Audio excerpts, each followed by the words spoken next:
He who knows himself well has humility. Geronda. I usually recognize pride only after I've already fallen into some error. The goal is to recognize pride before you fall. When someone tells you that you have done something well, do not feel satisfaction. Discount it. Don't let any praise stick to you. What will help me in this? Knowing yourself. If a person has self-knowledge, the work is done.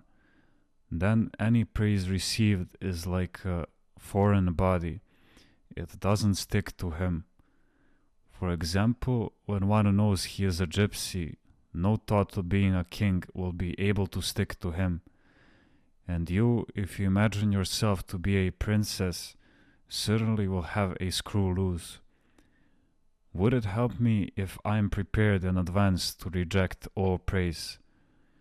This, of course, should be the case, but sometimes you are ready and sometimes you are not. The goal is to know yourself. If you do not know your old self, then you don't humble yourself and you can't split your personal atom in order to enter into the spiritual orbit. So you simply remain static, stuck on your worldly merry-go-round. Geronda. Is it possible to misread myself? We are not talking about misreading one's self. One who knows himself well has humility. And when a person humbles himself, the grace of God will surely come. Someone who does the proper inner spiritual work in order to understand himself is like the miner who digs deeply and discovers metals in the depths of the earth.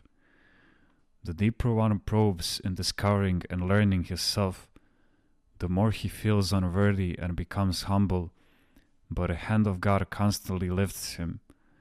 And when one finally comes to know himself, his humility will be permanent. That's when the grace of God is integrally secured and one is not vulnerable to pride. But one who fails to do this spiritual work is constantly covering up his rubbish, increasing the height of the pile, and sitting at the top of his covered rubbish heap with pride only to collapse in the end.